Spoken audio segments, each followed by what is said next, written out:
Wonderful. Thank you, Stu.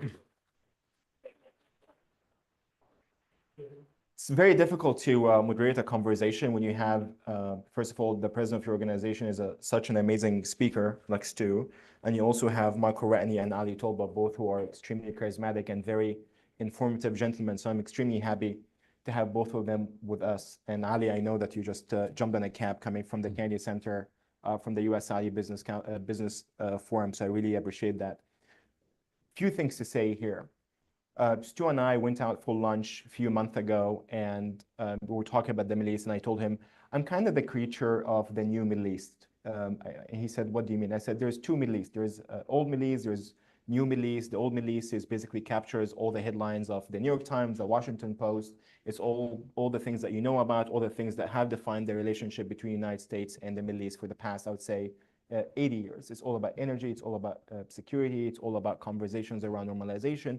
But there's a new Middle East. This is a new Middle East that I would say started to emerge in the past 10 years around digital transformation that you are seeing, 5G questions in the Gulf aspirations to be a hub for AI clusters. They're building gigawatts of clusters, something that's unthinkable, or they're working with the United States, with NASA on a space program, or they're trying to sign an agreement around critical minerals. So clearly you are seeing different technical aspects of the relationship that emerged, but they're always under discussed, always marginal, always seen as vanity projects. You always try to tell people there's something really real there, but the accusation as well, Mohammed, you're an Arab man, of course you're biased, whatever you're talking about. But truly, when you have the Crown Prince here in Washington, and the fundamentals of the conversation, like Stu said, is about US-Saudi partnership on AI infrastructure. So you're going to see a lot of details emerging around sale of chips to the AI venture Humane, or the kingdom trying to be a force multiplier for our own problem with critical minerals. As people know, we're speaking about 90% of processing of critical minerals taking place in China, and we have a big problem securing our own supply chain, or working with the Saudis on a civilian nuclear program, and finally, the very idea that we're thinking about them as a logistic hub in the Middle East that can connect South Asia to Europe. So clearly the relationship is fundamentally has changed. And today, this story is becoming fully into view. And I couldn't have asked for two wonderful speakers like Ali and Ambassador Ratney to be joining me today.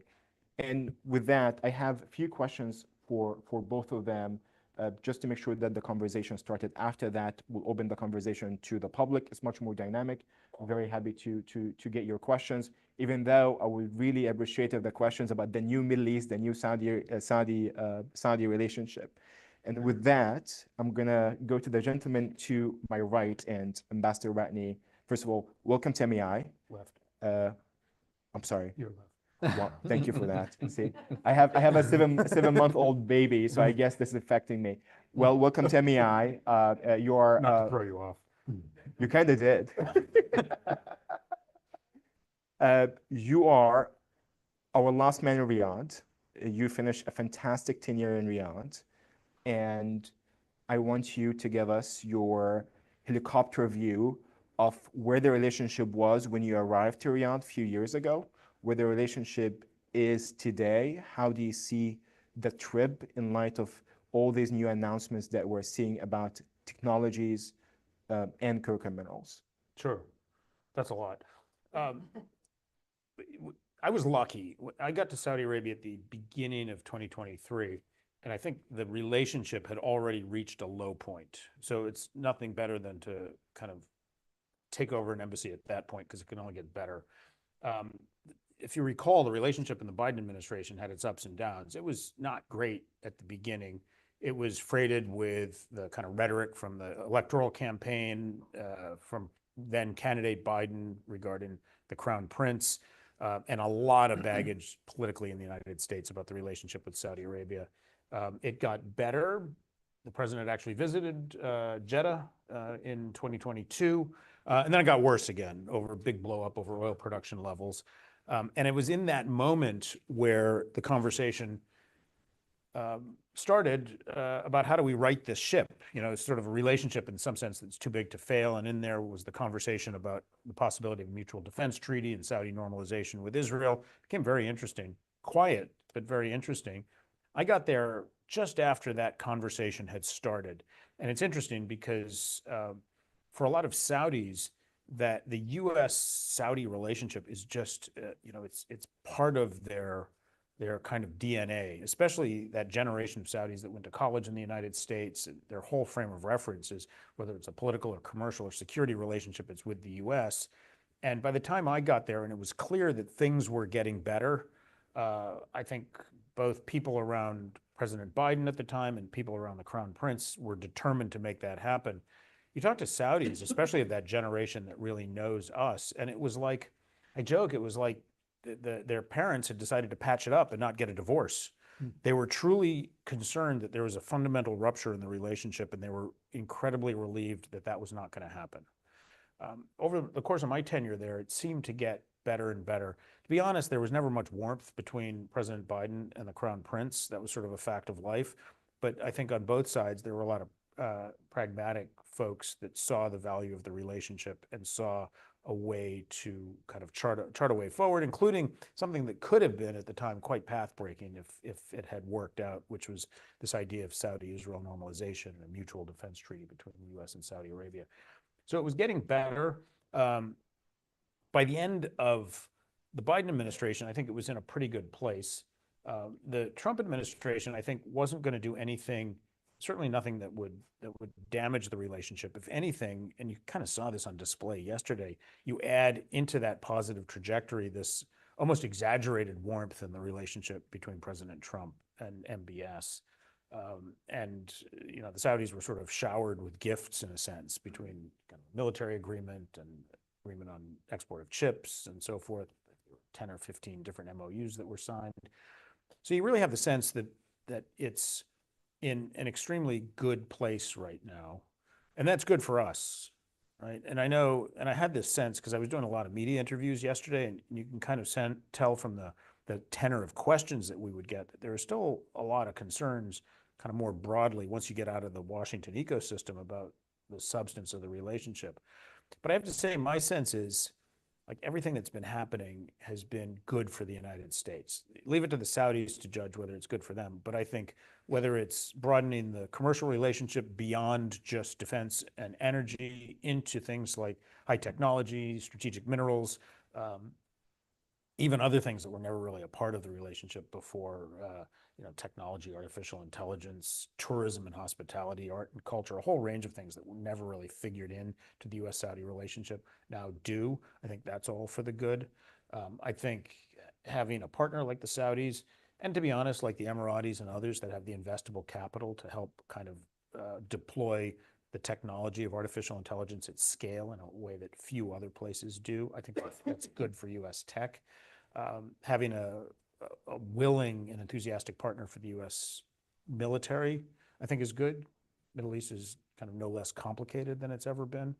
And as much as a lot of the things that the Saudis got over the course of this visit were cast as things that they wanted, I kind of look at it, I think it's good for us too, right? The Saudis want credible, reliable, predictable partner for their military. You know, we want the same thing for our military.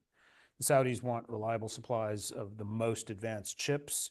We want reliable partners to deploy those chips. The Saudis want partners in renewable, including nuclear energy.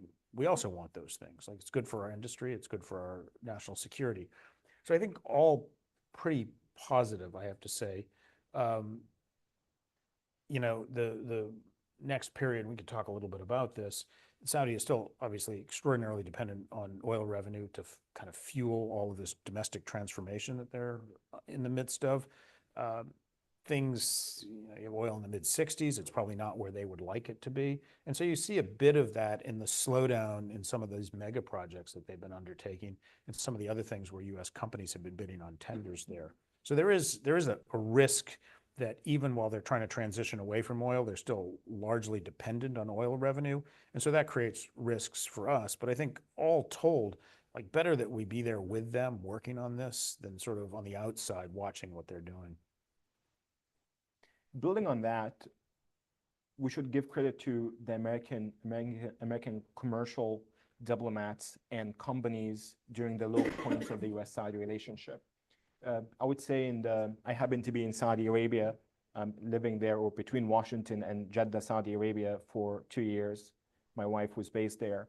And one of the things that you have been seeing is when the channels or diplomatic channels between Riyadh and Washington broke down, the American tech companies were at the forefront trying to sustain that relationship. And I would say kept it alive until we ended up right now in 2025 having these sort of conversations around AI buildup and making sure that the Saudis are getting what they need from AI chips. So with this going to Ali, just came, and again, thank you for coming from the US-Saudi Business Forum. I'm not sure how we're going to go back because I know the area is completely locked down. So really appreciate you. I mean, give us the headlines. I mean, what did you hear there? What did you hear from American companies? Are these MOUs will be real deals? Give us a sense if we were in the room with you in the forum. Well, first off, I should thank you for the invitation to be here. That's my first time on an MEI stage, and it is an honor to be invited and participate, and doubly so to be doing so alongside Ambassador Ratney, who has been such an effective envoy and diplomat advocate on behalf of the American people in Riyadh and on behalf of American companies. So again, a pleasure to be here. I think what's going on at the forum right now as we speak is a physical embodiment of the kind of spirit, the upgrading of the relationship, the deepening of ties, and particularly the kind of trajectory in terms of sectors that Ambassador Ratney was just talking about. Now, just to peel back the curtain a little bit on how U.S. companies involve themselves in these, more often than not, they are thinking about how do we lean into this experience? How do we get some yield from the executives that are participating in this? And so it's a great venue for stakeholder engagement. It's a great venue for positioning, for advertising your intentions for the marketplace, and making announcements like the ones that you're talking about. In terms of the signals that are actually being received, it's usually very thematic and trying to get a sense of what are the priorities of, in this case, the Saudi government. What are they trying to advertise as the direction of travel for the relationship? And it's for that reason that I think the signal that's being sent very clearly is in what they've chosen to make part of the programming. The sectors that Michael just talked about. Sure, they have the traditional sectors of construction, of energy, of financial services. Even those are talked about in significantly innovative ways, really demonstrating how Saudi wants to lead on integrating AI and advanced technology in those sectors. But they were the Ministry of Investment, very thoughtful and careful about how they programmed these sessions to really demonstrate, to give American executives a sense of what are the priorities going forward, where do they think the opportunities are, and you can see, and I don't mean to be overly facile about this, but it's very common for businesses to look around and say, who else is participating and at what level? And so numbers matter, participation matters, levels matter, and there's been such an overwhelming response from the American business community in participating in this forum. Likewise, the Saudi side has really flooded the zone. I mean, they really brought a massive delegation, and I don't mean to be overly reliant on that one data point, but it was a very intentional signal to tell the American government and the U.S. private sector that, and this goes back to, again, what Ambassador Ratney said, America, despite great power competition, China and others really trying to project economic influence and be competitors against U.S. companies, that American companies are still very much the partner of choice. Absolutely the first port of call for doing business in the kingdom for a variety of reasons, not the least of which is American companies are partners and builders. And that is very much on display. Maybe one final thing that I think is important to highlight that doesn't really get talked about very much. And maybe it's me being more of a sociologist than an analyst.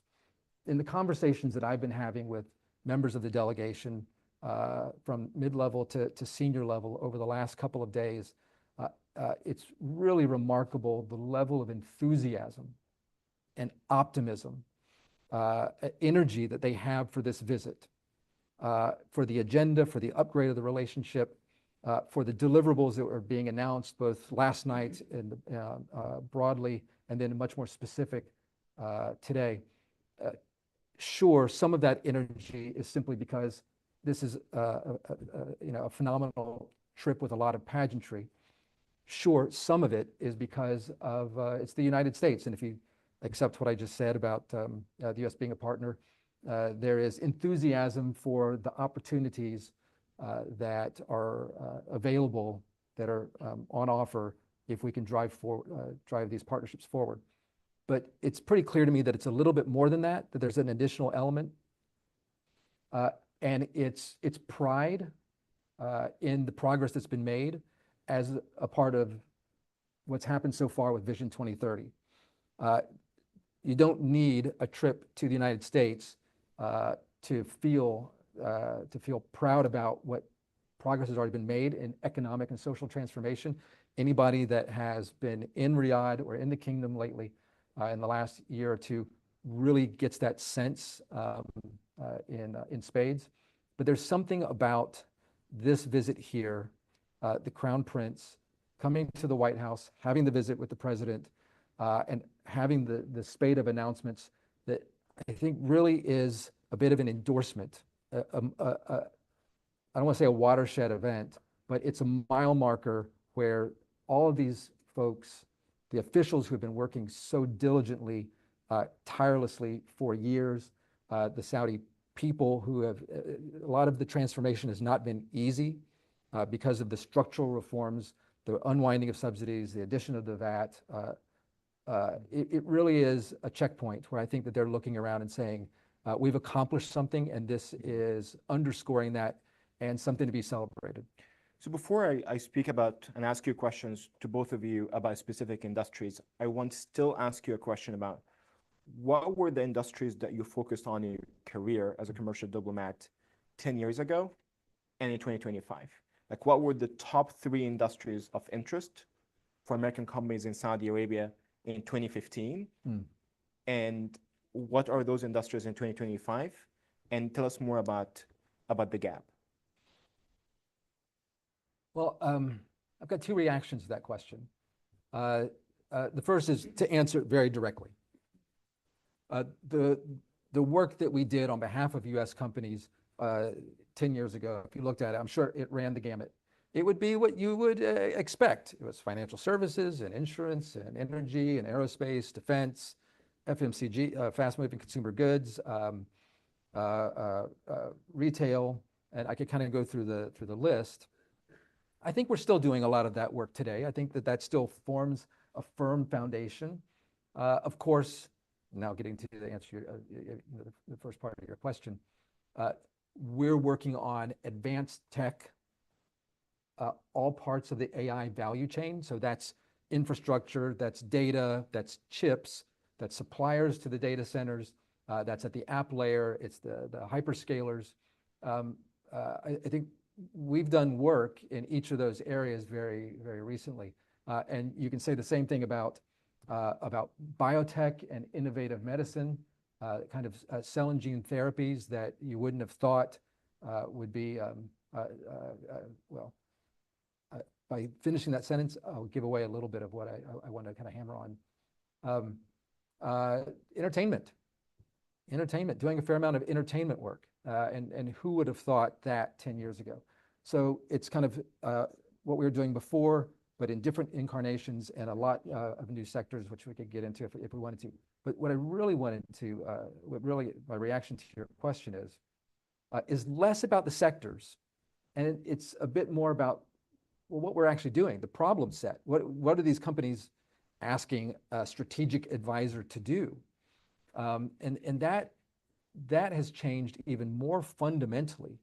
And I think you can extrapolate some lessons or some analysis of what's going on in the kingdom because of what those actual things are. Once upon a time, and we'll have a different panel about what in the world the strategic advisor does, but once upon a time, the most common thing that people would bring to someone like me is a problem.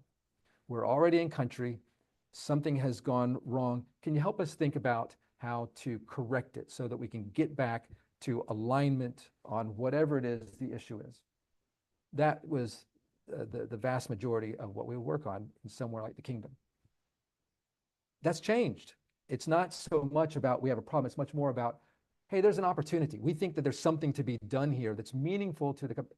Sure, maybe it's entering into the market, but even more so, it's something that moves the needle for us beyond just the kingdom, that actually is an entry point into the region and maybe even something that has a global nature to it. I don't think I'm overstating it by saying there's 3 or 4 things that have been brought to me, sector, so I get into the sectors, over the last 4 years, that was described either explicitly or could be described as a moonshot, as something that is significant, global, meaningful for a Fortune 500 company, and Saudi is the place where they want to start that with partnership. And we can get, again, we can have a conversation about what those are and why Saudi makes sense for those places. But that's something that wouldn't have existed before. And just to kind of maybe just wrap up, once upon a time, 10 years ago, it was much more about selling into the market. And this is a little bit of an analog to what I just said, but now it's a lot more about how do we align with the priorities? How do we partner with the government or entities here so we can build something together? So it's a lot less about, hey, can you help us find the right distributor so that we can just ship product in, sell it, and take the revenue? It's a lot less about that. And the reason I think that's worth pointing out is because it really underscores how serious the kingdom has become about development, about using investment to catalyze sectors, about how to create a sustainable economy. Because if you continue to just ship product in, that's revenue in, but it's not building the any particular ecosystem, it's not growing the Saudi economy, you're not accomplishing the objective of diversifying, creating engines of growth that didn't exist before. And that's so that's why it's a new function, a new problem set of what we're working on, but it actually says something not only about the market, but about the intentionality of the government. I'll be sector specific here. And let's talk about, usually we start with AI infrastructure when we talk about the Gulf and specifically Saudi Arabia, the clusters. And of course, we're going to be talking about the AI clusters. But I want to start with critical minerals. One of the most interesting thing that we're seeing is how critical minerals becoming very much central to American foreign policy. So it became very central to the US-Australia dynamics. It's something that the previous administration, the Biden administration, the Trump administration have been thinking about this very expansively in terms of how they should think about our partnerships, our relationship with countries like Indonesia, like Chile, and clearly you're seeing much more pivot towards Saudi Arabia from that sort of length. So my question to you, Ambassador Ratney, I mean, you were there during that change. You have seen some of those MOUs. Also, to give people context, during President Trump's visit back in May, we have an MOU between MP Material, a critical mineral company here in California, and Ma'aden, which is the Saudi minerals company.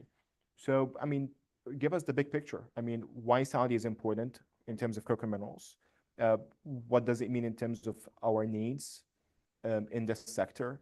And I'm going to, of course, ask you a China question, but that will be after. How do you see about Saudi itself from a critical minerals standpoint? Sure.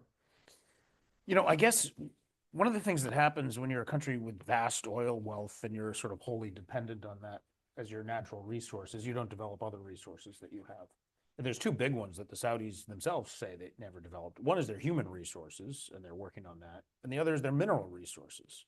And it's interesting to think about it. The Saudis feel like they have vast untapped mineral resources that they've just never bothered to develop because they didn't need to.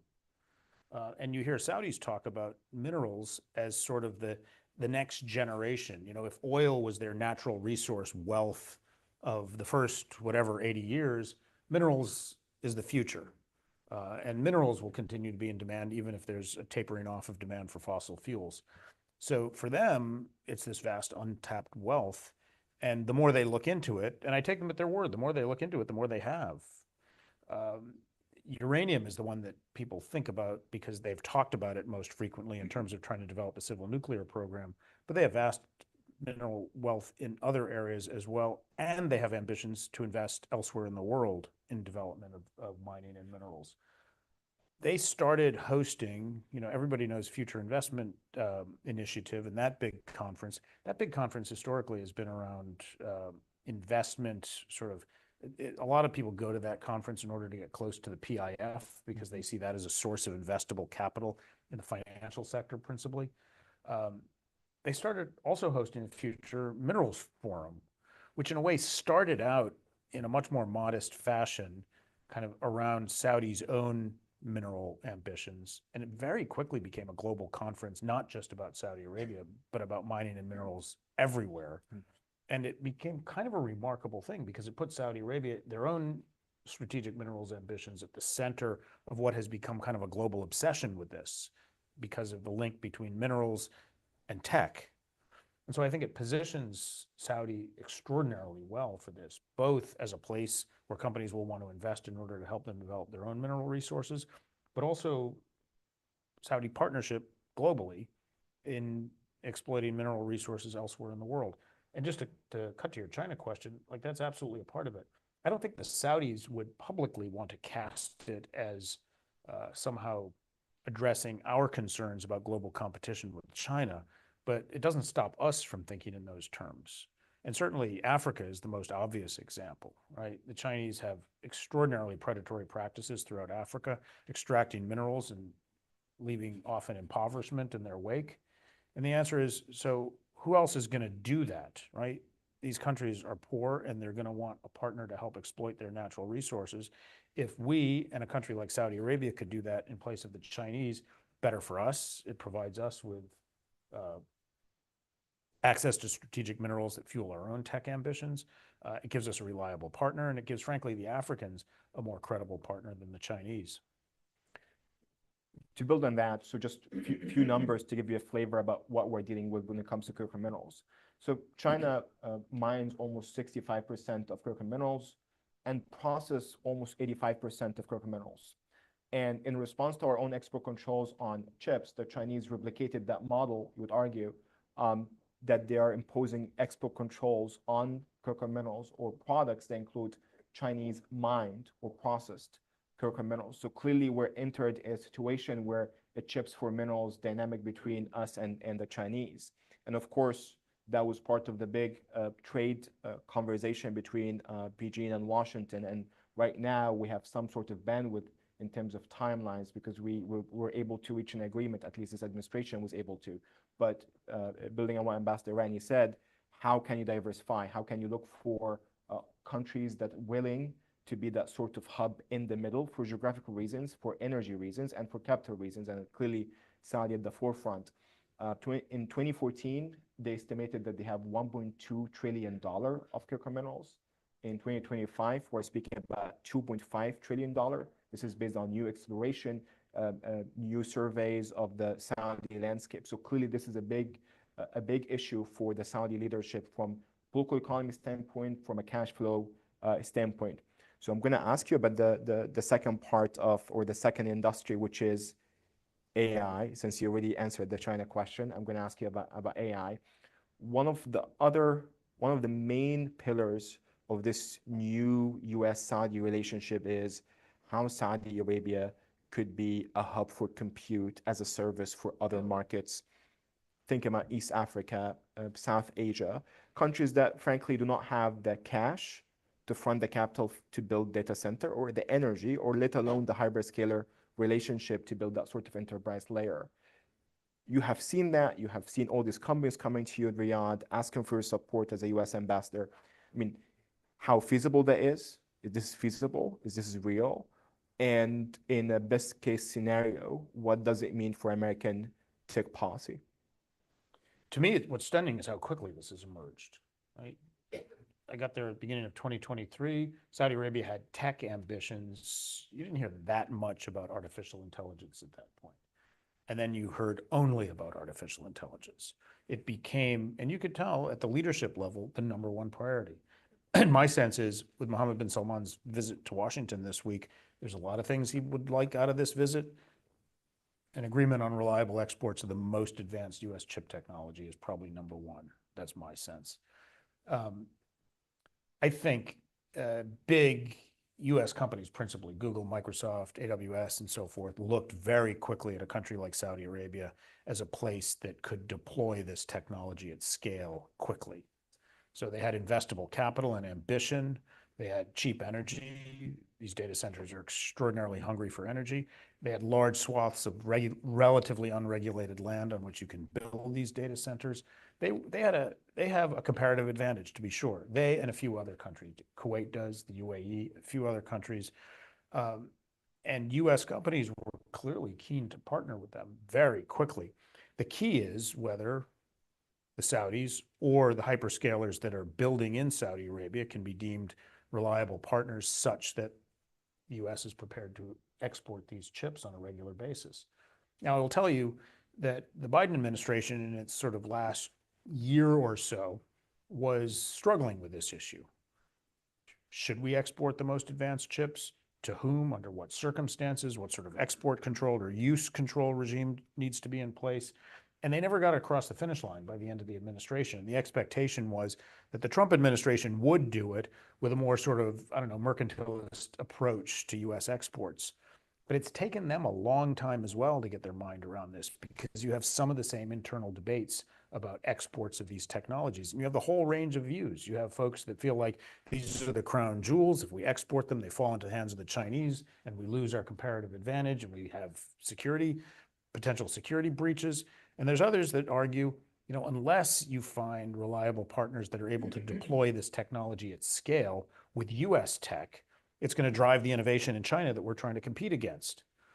And somewhere in there is the answer. They seem to have reached some agreement on this visit, although I don't think they're going to publish the actual MOU, so I'm not totally clear what the substance of the agreement was with the Saudis that was done this week. But clearly, the sense is that it's going to move the ball down the field for these U.S. hyperscalers operating in the kingdom. Look, I think it's good for us, right? We need reliable partners that have the investable capital, the cheap energy, the land on which to build these. Better that we find those partners and address any concerns that we might have about security, export controls, and so forth, rather than kind of leave U.S. industry on their own, unable to find those sorts of partners. The Saudis, in my experience when I was there, this was all new to them, right? They didn't really have export control regimes for anything at that point, with the exception of water. That gives you an idea of their sort of natural resource mindset from generations earlier. And their pitch to us was, let us know what we need to do. Right? There was zero resistance. They understood that we saw deployment of this technology, not just in economic terms, but in security terms, and they wanted to be prepared to address that. The last thing I would address is, what that looks like, what that potentially looks like. About a year and a half ago, this idea of IMEC, the India Middle East Economic Corridor, that would basically originally the idea is to take goods from the Indian subcontinent through the Arabian Peninsula, through the Middle East, including Israel, and then to Europe. Basically an alternative to the sea route that takes goods almost exclusively through the Suez Canal. And so there was an economic argument to be made. There was interest from India, even though the Indians don't like to cast it in terms of an alternative to Belt and Road Initiative. We certainly saw it that way and continued to. There was interest from the Gulf, from the Emirates, from Saudi, in creating this alternative trade route. And the Saudis looked at that and they said, great, but we don't just want to be a pass-through for somebody else's goods that are being imported from the subcontinent. This can be used for other things. The Saudis have ambitions to be producers and exporters of green hydrogen. You could use the same infrastructure routes to export green hydrogen, and they want to be a net exporter of data. They see creation of these data centers as an export commodity. And they feel that they are it's probably right, sort of geographically positioned between the Indian subcontinent, Europe, and Africa, perfectly positioned to be not just a hub or a transit point, but an actual exporter of data using some of the same infrastructure. Again, I think it makes economic sense. Ultimately, it's going to depend upon whether there is a kind of predictable, transparent, reliable export control regime from the United States that allows these companies to make these investments. Well, to insert myself back in the conversation, to know more about the India-Malaysia corridor, I highly recommend my book, West Asia, that's coming out in February 2nd, and it has the endorsement of our dear leader, Ambassador Stu Jones. So autographed copies are available on the table as you leave. Nice plug. So Modest markup. So Ali, critical minerals, AI, I mean, there's even more stuff to talk about when it comes to space. The Saudis are signatory to the Artemis Accords. They're working with NASA. We can talk about the EV partnership, Lucid Motors partnership with PIF. Clearly, there are so many new aspects of the relationship that we see across completely new industries. But the question is, what's the misconception about Saudi Arabia from US policymakers? What exactly is the gap for American policymakers and bureaucracy to take this relationship forward? The gap is a lower than optimal appreciation for everything that Ambassador Ratney was just underscoring, in understanding that these partnerships are in America's strategic interest. Actually, let me take that back. I think, rewind the tape a few years ago, as you had said, AI and critical minerals was not on the national security radar, broadly speaking, on policymakers' radar, the way that it is today.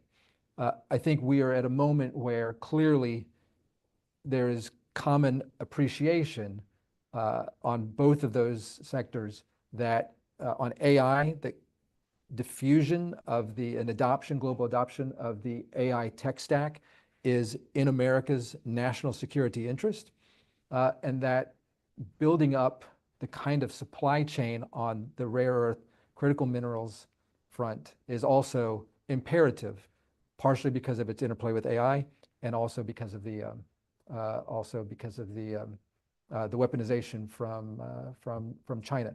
As a result, it is entering into the national security, vital national security interest conversation. What I think is lagging is the recognition that Saudi Arabia has a natural place as a partner in building that coalition on both of those fronts in that regard. So it is easy to, if you're not deep in the weeds on this, and I think policymakers are kind of warming up to it, it's easy to think that these partnership agreements might be done just because of the desire to deepen the relationship or because of the close ties that we have.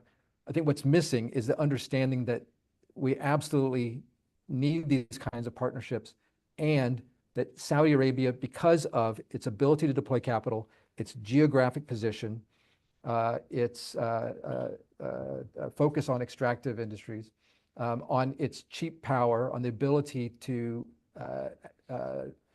organize the cost structure on both extraction and processing of metals and minerals, as well as the ability to build these data centers and manufacture intelligence.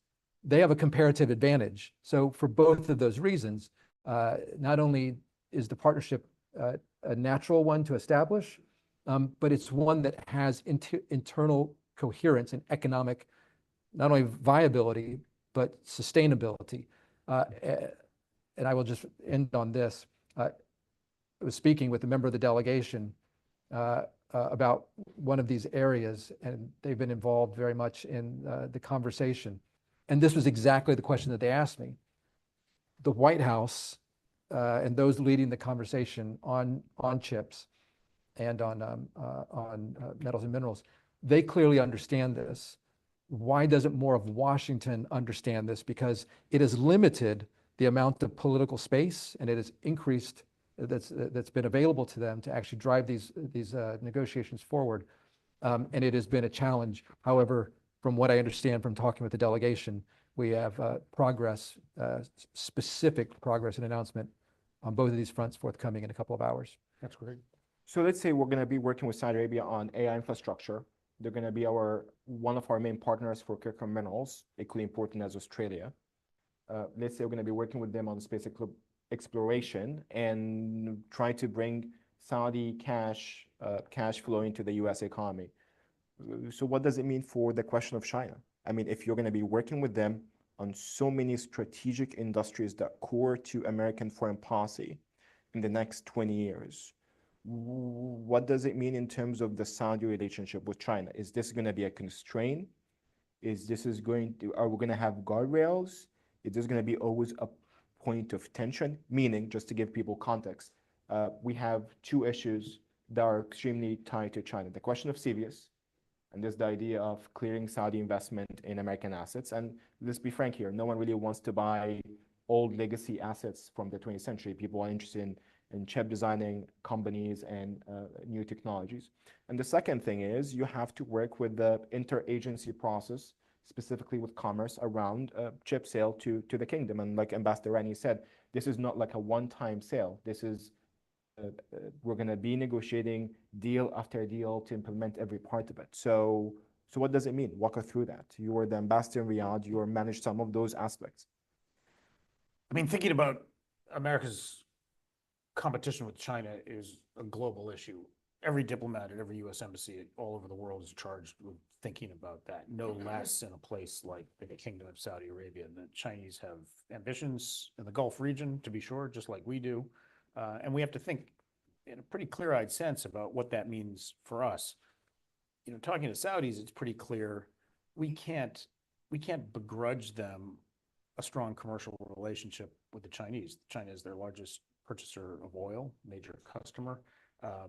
As far as the Saudi kind of global view, they see themselves kind of geographically at the center of this multipolar world, and they want to take advantage of it. They're between China and India and Europe and Africa and the United States, and they feel like they're perfectly positioned to take the best of all of those things. And they've historically had a good relationship with China. And they would say to us, America, you have a pretty good relationship commercially with China, right? You sell them your debt and you buy plastic lawn furniture, right? It's kind of the basis of the US economy. Where's the rub? The rub is with the most sensitive technologies. And this is something where just merits constant conversations with our partners, whether they're Saudi partners or elsewhere in the world. What does that mean in practice? The conversations were most frequent when it came to defense technology. Saudi doesn't want to totally give up on some sort of a strategic relationship with China. They would be quick to remind us that it's nothing like the relationship with the United States, where we have deployed US military personnel in the kingdom, long-standing history of buying the best US defense articles they can get, exercises with the US and so forth. Nothing like it, but nonetheless, they're a big country, they're an important country. China is an important party, and they're going to have those relationships. We just have to be pretty clear-eyed about what it means in terms of sharing with them our most sensitive military technology and just reminding them. And they're open to those conversations. You hear the conversation associated with the F-35, which was discussed just yesterday, right? So the president wants to sell F-35s to Saudi Arabia.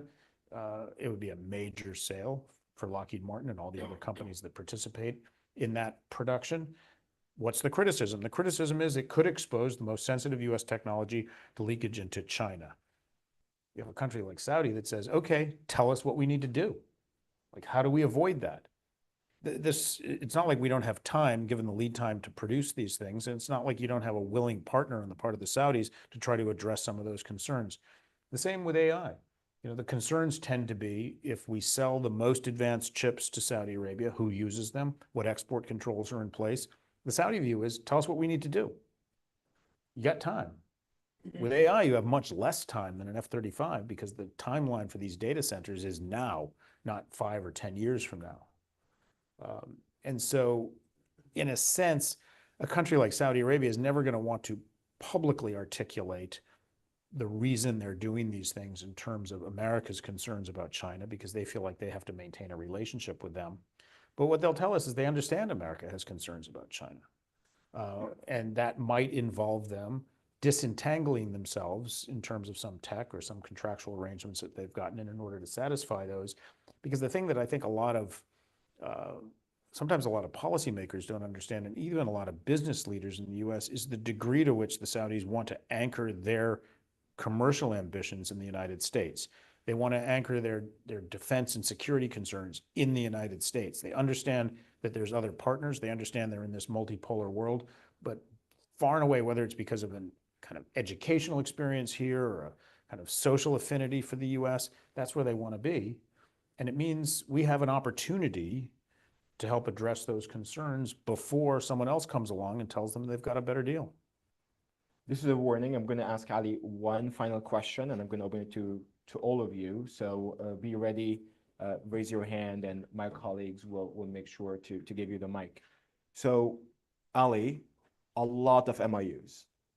I feel like whenever we have a Trump trip to the kingdom or the Crown Prince here in Washington, we have tens of MOUs that being signed. What's the delta between the MOU and the actual deals, and why? Well, I think the answer is implementation, but maybe before I talk about the why of the implementation, it's worth underscoring. I mean, there's one Saudi minister whose identity I will protect, but Michael, you might know exactly who I'm talking about. I think I've been in 3 different roundtables over the years where he has said, "I hate MOUs." I hate. And I mean, he's being a little bit flippant because at the same time, of course, this is a key economic deliverable. But what he means by that is they are too often driven by political timelines. They are too often not fully thought through and rationalized because of the need to put forward something that is a declaration of intent. And of course, as a result of that, expectations get elevated. So 90% of the congenital problems that you see with implementation came because of a misalignment going into the actual execution of the MOU. And then once you get past that event, well, then you start getting into the details and you find out that there's all kinds of, again, misalignments on capital deployment and contributions, on structure, on governance, on timelines. And it's really easy for those MOUs to not move forward. It becomes a challenge then, and that's often because of work that wasn't done on the front end. And that's a bridgeable gap, but it takes focus. It takes a forcing mechanism, and very often that's not necessarily there. There are some defense and security, some aerospace contracts between the United States and the kingdom that have famously still not consummated in the way after many years that was anticipated, simply because there hasn't been that kind of a drive to bridge particular gaps in the execution of them. So that's kind of the problem. What's required, in my opinion, is both governments to actually get more involved and lean forward in making sure that they push forward the implementation and help bridge those gaps that the two parties often have difficulty doing on their own. Well, with that, questions. I have so many questions no one has. Wow, okay. The gentleman over here. Yes. Actually, hold on 1 second. Your name, affiliation, and your question briefly. Thank you very much. My name is John Lysenring. I'm with J&J Real News, and we're Unfiltered News. I want to thank you, Mohammed, for your great organization here, the Middle East Institute, and what the type of forums that you're putting on like today. It's fantastic for information sharing and for greater knowledge of various nations. So thank you very much, and thank you to the panelists for coming today. 2 quick questions. Ambassador Ratney, you had mentioned that there's an almost exaggerated degree of warmth between the Saudis and the United States. I'm wondering if you could expand on that. You'd have to ask the protagonists in that drama, I think. For whatever reason, President Trump seems to like Mohammed bin Salman and like vice versa. So you tell me. Well, the reason I asked the question is, it seems like, you know, there's a song by Tom Petty, "It Was Too Good to Be True," which is a great song, by the way. plug for Tom Petty and not just your book. But I honestly believe that from what I'm seeing, and you folks are the experts, that it's not just going well, but I'm not going to say almost too well, but if you contrast it with the previous organizations, it seems as if Saudi is all in. Would you agree? I mean, what do you see? Let me take the other tack. What do you just see as possible problems or what's not going well? You know, maybe what's sometimes not appreciated is the degree to which Saudi Arabia wants to anchor its strategic future in the United States, right? There's lots of like wrinkles in the relationship, to be sure. It's a complicated relationship, but that's basically where they want to end up. And I think they probably see in these meetings this week and the reception that they're getting from the president, kind of a willing participant in that. It was on that same trajectory, even from the Biden administration, frankly. Maybe some of the warmth in the relationship was missing, but clearly the trajectory was there, strategically, commercially, culturally. And this administration has picked up on that. And clearly, I think the message to the Saudis is, you got a willing partner here in Washington. Great. I want to be respectful of other hands. So how about we still have one question? If we have time at the end, I'll go back to you. Okay, thank you. I appreciate that. Please.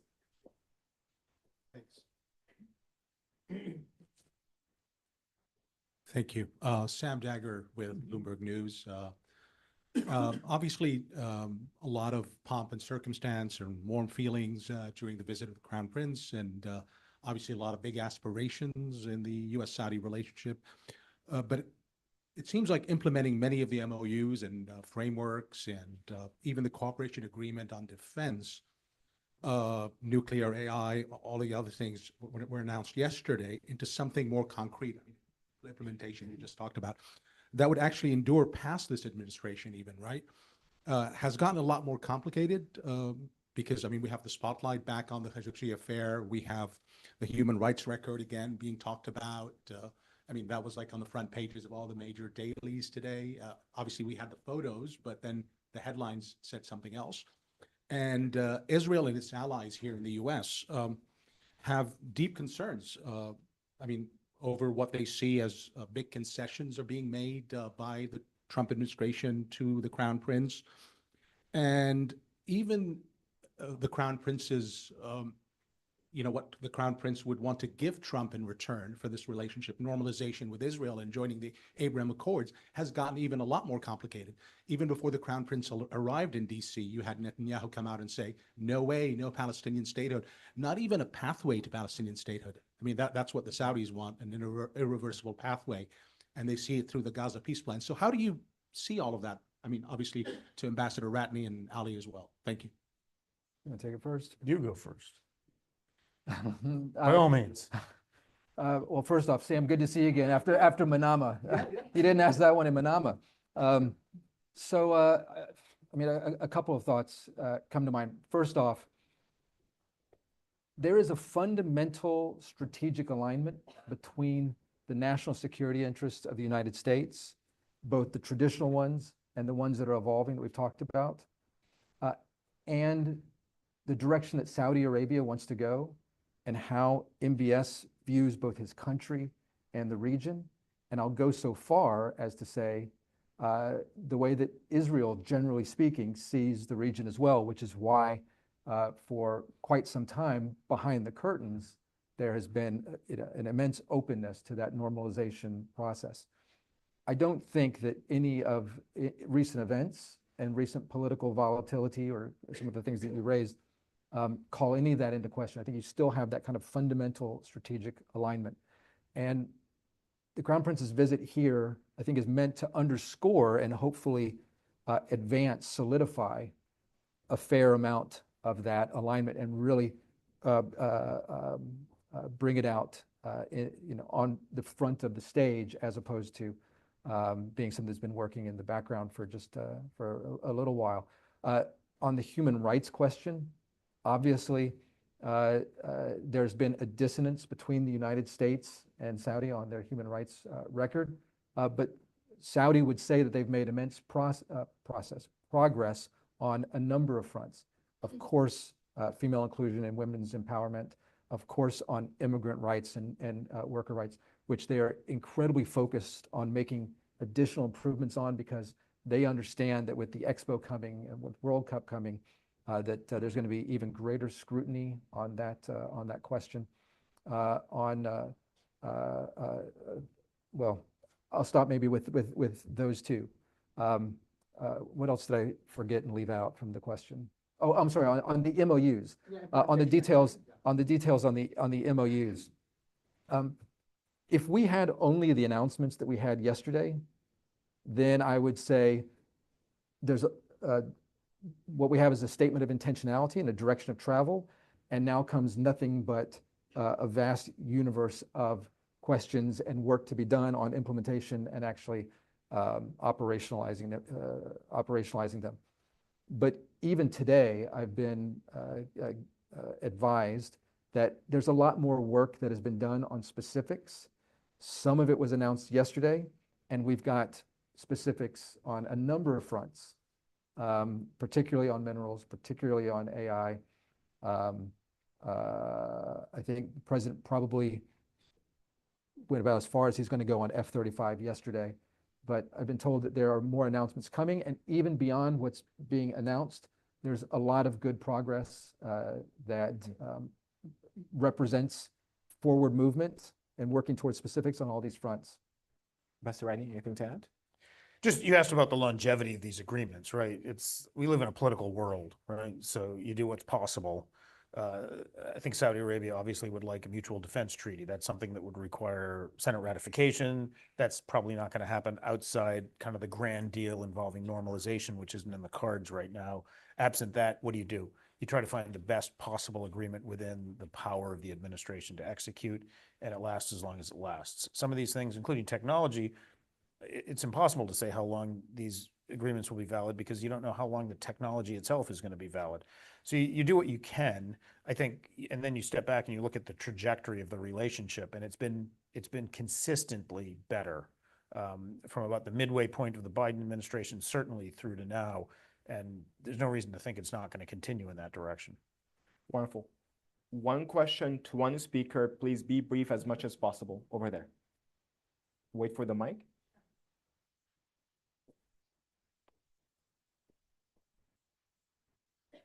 Hi, thanks, gentlemen. Ann Perrin with Temasek. I co-lead our Middle East practice and globally run geopolitics for the firm. I'm sorry, with which? Temasek investment firm. So my question, Ali, is supposedly for you, I guess, but I'd love to hear, Ambassador, your reaction too about, this is very exciting, and I went to the summit in the spring, and it was all very exciting, and there's a lot of momentum happening, and it's all the things you've addressed and the underlying things are all just very positive momentum. But what I look at is the execution and the structural risks that I want to dig into a little bit. Perhaps if you could address how US companies are thinking about this. When I look at this, I think about the giga projects, Vision 2030, execution risks, bottlenecks, talent shortages, infrastructure drain. I mean, there's a lot there to look at from a risk component for particularly US companies, since we're speaking from that lens. How are you advising companies that are going in? I mean, because we want to see capital flows both ways. We want to see it coming into the US, but they want to see it coming into there. How, if you're advising a company coming in, how do they manage for this risk? Because it's real, and if you're really pulling up the hood, you're seeing it. Ali? Yeah, absolutely. And thanks for the question. What we usually get are the questions of political risk, of a regional security risk, of internal stability risk. And we typically give all of those very low probabilities of risk. You really go to the heart of the matter, which is the implementation and the execution, which is usually what we highlight as being the thing that companies, deal teams really need to think through. And there's no easy way around that. And if any Saudi cabinet minister who touches this was on the stage with us, they would say, you're absolutely right. You're absolutely right that we have, in order to realize the vision broadly, to transform the economy more narrowly, and to execute against any of these initiatives, the biggest challenge we have is having the human capital and the institutions and the process to drive everything forward in a way that's both effective and along the timelines for investment horizons and deliveries that these projects require. There's no real good answer to that other than going in as eyes wide open and then bringing in the various resources needed to try and mitigate against that. I think the one mistake that somebody might make is not thinking that through and thinking that the execution would be as smooth and simple as it would be in another market.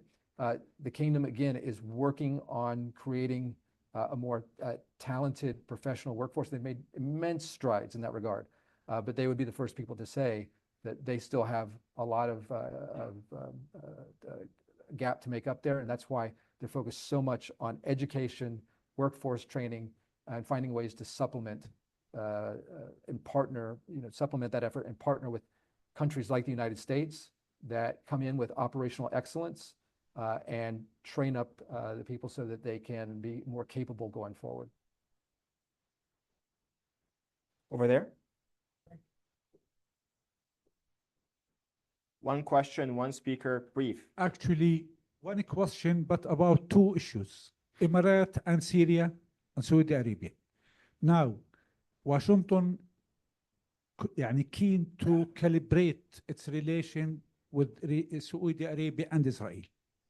To what extent this going to be applied when we are talking about United Arab Emirates and when we are talking about Syria, especially and historically, geopolitically, Syria is used and still, how can I say it? It's the horizon of Saudi strategic growing towards the future. It's a question about the old Middle East. Ambassador Yes. Rani, you want to respond to that? If I understand the question, so Saudi Arabia is in this very inward-looking period, right? Their priority is not shaping the region; it's transforming their own country, and they look at the region as a potential disturbance of that because they're surrounded by conflicts, right? Yemen, Sudan, Syria for the longest time, Gaza for the last 2 years, and I think their whole goal is. I think they're sort of realistic about the possibility of resolving these conflicts. And their goal is to try to de-escalate them, have them do as little damage as possible, and keep them away from the ambitions that Saudi's trying to execute on internally. Syria is a good example, right? Syria, like the United States, was in some cases obviously supporting the Syrian opposition for years, prolonging the war, that ultimately they came to regard as just a net negative for the region. Refugee flows, influx of jihadis and Iranian proxy forces, destruction, people getting killed. And basically, Assad was still there. Even before Assad was overthrown at the end of last year, I think most in the region had decided it's time to move on from this model of stoking conflict in a way that's just going to kind of work to the detriment of the entire region. Once Assad was gone, you have a guy there in Ahmed al-Shara who's imperfect and has clearly a problematic background. But I think the Saudis saw, rather than try to prolong the conflict, let's see if we can make of this leader in this country some modicum of stability. And he's persuaded President Trump of that. Erdogan helped as well. But essentially he said, look, we can't pick Syria's leader at this point. This guy has an imperfect background. But nothing's going to get better unless we engage with him, if we let the economy breathe, if we can kind of bring him in. Not an uncontroversial thing, given his background and the views of many Syrian minorities about this guy's background. But nonetheless, that was the Saudi view. De-escalate, engage, let the economy breathe, make them a part of the region. And he persuaded President Trump of that rather handily, to the point where President Trump met Ahmed al-Shara in Riyadh and then invited him to the Oval Office just a few months later. I think it was a wise move, but it was also kind of a piece with the way the Saudis are looking at the region right now. Wonderful. From that side, maybe, please, over there. Sure. Sorry. Ken Close. I'm also a strategic advisor. I run a company called Quincy Group. I'm curious if the defense cooperation agreement that's been offered is actually going to help American and American companies do business in Saudi Arabia? Because you get on the ground and you're actually practicing and you're trying to get something done. A Chinese company comes in and underbids you by 40 or 50%. No anchoring of the relationship, no education in America can get around the procurement rules that face a decision maker when they're faced with that. Even in the case of data centers and extraction of rare earth, you could argue the Chinese are more competitive. So is there any talk about mechanisms going to be put in place that somehow are going to change the nature of how things are purchased in Saudi Arabia so that actual American companies benefit in the light of the fact that we've given them a defense cooperation agreement? Give us the strategic view, and you can give us the tactical step by step. So I don't know what the text says of the agreement. I'd love to read it. If you have a copy, would you just email that to me, mratney@fastmail.com? I will tell you this, especially when it comes to defense acquisitions, and I heard the entire litany of Saudi frustrations with working with the U.S. defense industry, whether it's the industry itself or the U.S. Congress or the administration, you name it. I heard it all. Their frustrations typically weren't centered on price. So the idea that there's going to be a tender and China's going to come in and underbid, I think the Saudis are fairly wise to both the quality differential, but also the risks that places on our strategic partnership, the U.S.-Saudi military partnership, if they go kind of wholeheartedly into Chinese acquisitions. They're wise to that. They're wise to the quality issue. Their frustrations tended not to be over price. They tended to be over long and unpredictable supply chains problems with U.S. companies, kind of unpredictable delivery schedules, political obstacles that, even if you have an MOU that is signed between the U.S. and Saudi Arabia, we can't kind of force congressional hands. They're always going to have a role in this. It tends to be those things. Now, I think whatever this MOU contains, I suspect the thing they want it to focus on is going to be to make predictable, reliable U.S. purchases of U.S. defense equipment, because that's what they want to do. We've heard many tales of woe from them about having purchased things, in some cases paid for things, and they get hung up in our political system. That's what they want to address.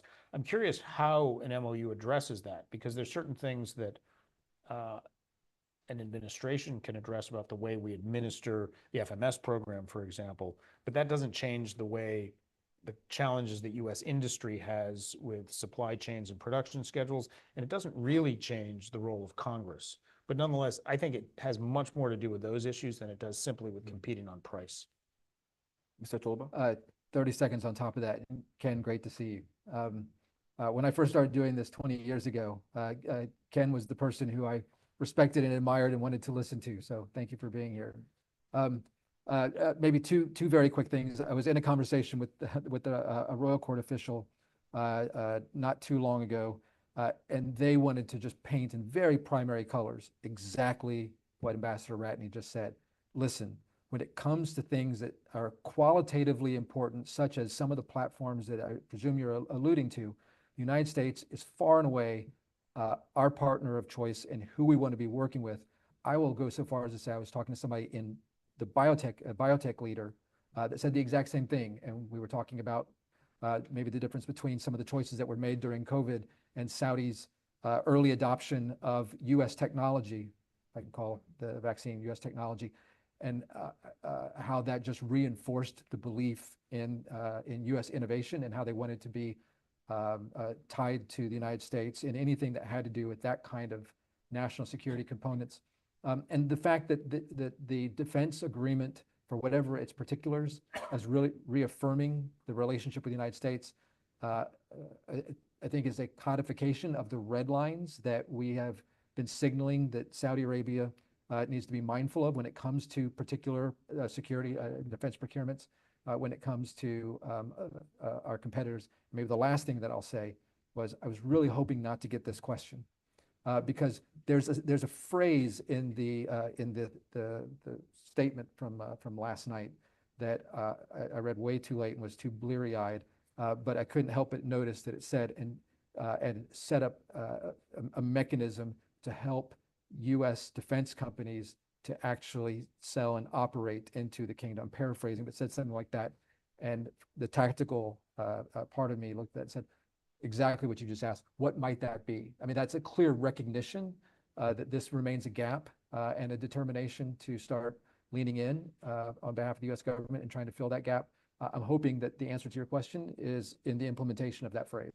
Looking at context to the idea of China has better offering, and I'm saying this as a homeless man. I travel to different cities and different capitals in Asia, and of course the Middle East and Europe. The Chinese tech is very closed ecosystem from engineering standpoint. So think about it as China Inc. They have the finances, they have the human talent, they have the diplomatic muscle of the Chinese CCP.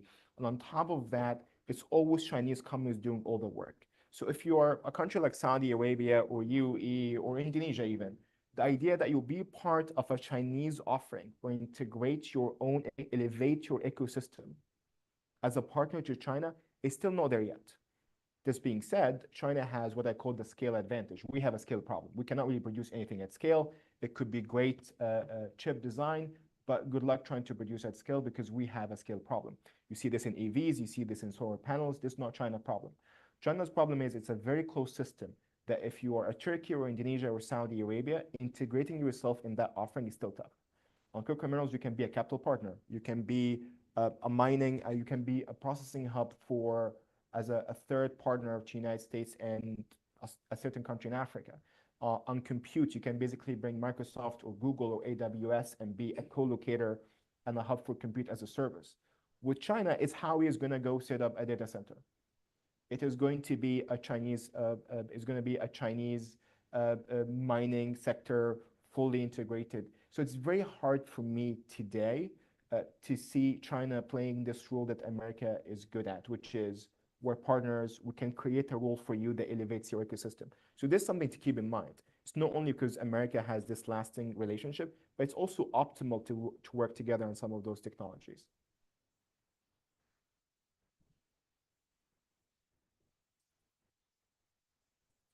Stephen Geis, Strafe.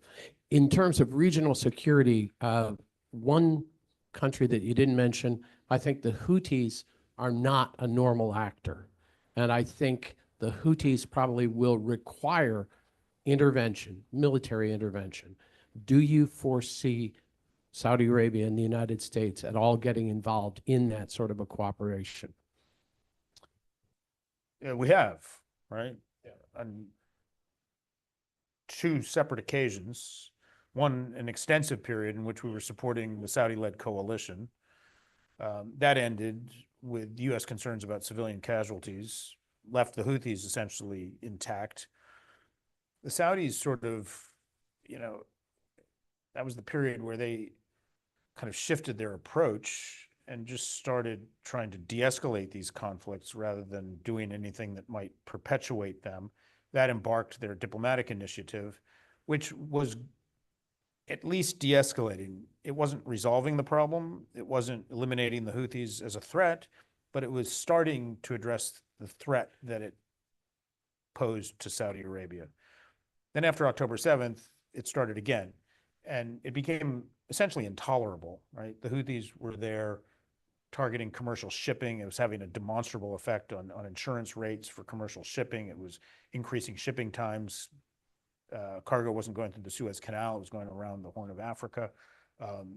They were starting to try to target U.S. naval vessels. It was getting exceedingly dangerous, and that's when the U.S. once again got involved. Again, they're not normal, right? What you said is correct, but it's also not clear how resolvable it is. It appears that that immediate threat that they were placing on commercial shipping has subsided now that there's a ceasefire in Gaza, but they're largely intact, it seems.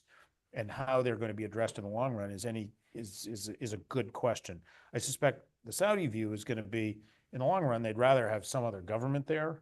In the near term, they just need to ensure that they don't pose an immediate threat to Saudi infrastructure and Saudi population centers and airports at a moment where they're trying to attract investment and tourism. This is going to be the last question, and then we're going to set free those two gentlemen.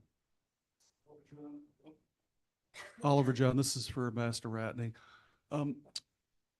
What is the impact you see this having on the smaller GCC states? I mean, the UAE has been ahead in many areas, and is competing with the Saudis for regional infrastructure, the whole line, and other countries are in the gas. And then countries like Kuwait are maybe slowly worried about the political impact. So what do you see as the geopolitical and the economic impact on the smaller GCC states of this closer realignment of the U.S.-Saudi relations? I mean, there's no reason that it would come at the expense of our relationships with other GCC countries. You know, our goal is good relations, strategic relations with all of the GCC states and with the GCC itself. And there's no reason why an improved relationship between the U.S. and Saudi needs to come at the expense of any of those. You know, if you ask the U.S. Central Command, for example, what do they want? We want to work with all the GCC countries, and we want all of them to work together. And so we spend a lot of time on that. Clearly, there's competition amongst them. There's commercial competition. There's energy competition. There's, in some areas, ideological competition. But honestly, that shouldn't be our problem, right? We all face the same sort of threats. And so what we need is a GCC that works cohesively and the ability to work with all of them together. And honestly, I don't have the sense that where we're going with the Saudis is somehow coming at the expense of our relationship with the Emirates or even Qatar or Kuwait or any of them at this point. So I kept my last two questions for the two gentlemen. One for both of you. The first one is, what we kept talking about AI, we kept talking about critical minerals. What other industries that we should pay attention to in Saudi Arabia that's emerging and under discussed, and why? Ali? Space. That's if you kind of look at all of the innovative sectors of the economy, Saudi and the U.S. are collaborating on a good number of them. Space is the one where they are starting to elevate it as a priority in the kingdom and trying to really figure out how to integrate space technology and create the space stack to be part of their not only their manufacturing and advanced tech supply chains, but also data centers and AI. That has also elevated as a principal part of Minister Al-Sawaha's remit, and he spends a lot of time speaking to U.S. companies about that. I think that's the space to watch. I didn't mean to say that. Ambassador Riley? It's weird to call it an industry, but education. You know, the Saudis recognize they have a massive human capital shortage, right? These ambitions need to be matched by qualified, ideally Saudis that can do these jobs. They're making huge efforts to reform their educational system. That's a generational challenge, right? Starting from primary school all the way to the university system. They know they have a challenge, and they've set their education minister on the task. In the meantime, they're looking for ways to supercharge that transformation, and they're looking to foreign educational institutions, including, because there's already this affinity, to U.S. educational institutions. So when I was in Riyadh, we spent a tremendous amount of effort on this, and it's continued. I think I'm gratified to know that it's continued to try to build these partnerships between U.S. universities, not just universities, right? Vocational schools, community colleges, all levels of the educational ecosystem to try to help the Saudis supercharge something that would otherwise take 20 years or more to fix. So there's opportunities there. There's opportunities for, including in for-profit organizations that can help them do that, but also certainly in U.S. universities and educational institutions that can partner with them. This is a very political question. In less than 30 seconds, what's your favorite city in Saudi Arabia and why? Oh my goodness. I can't answer that. I don't think I can answer that either. I mean, you're pulling me into the Najdi Jazzy fight. I got family. I have family in Riyadh. I have family in Mecca. I have family in Jeddah.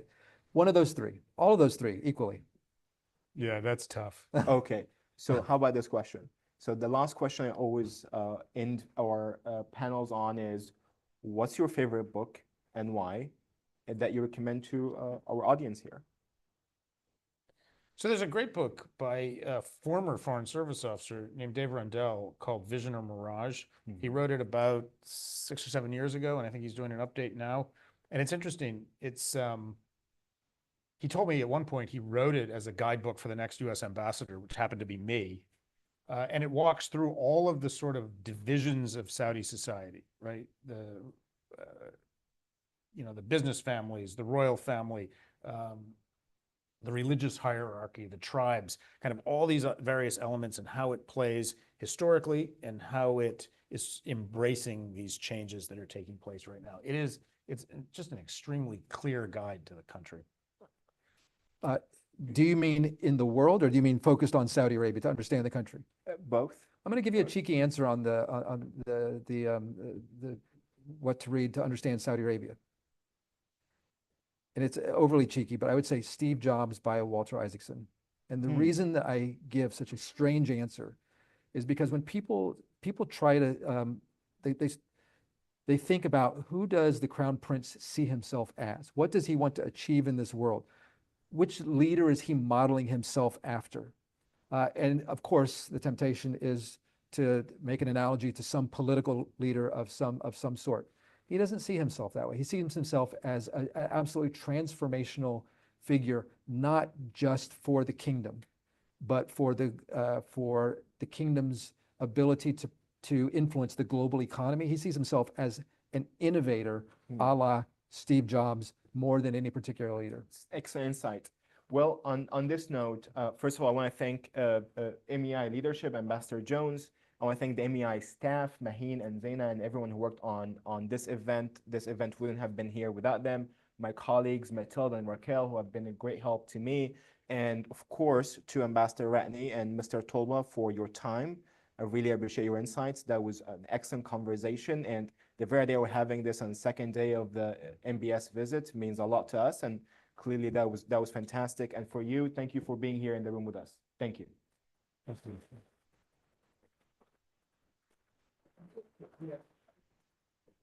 Well, that was great. We're going to take a picture with the three of us.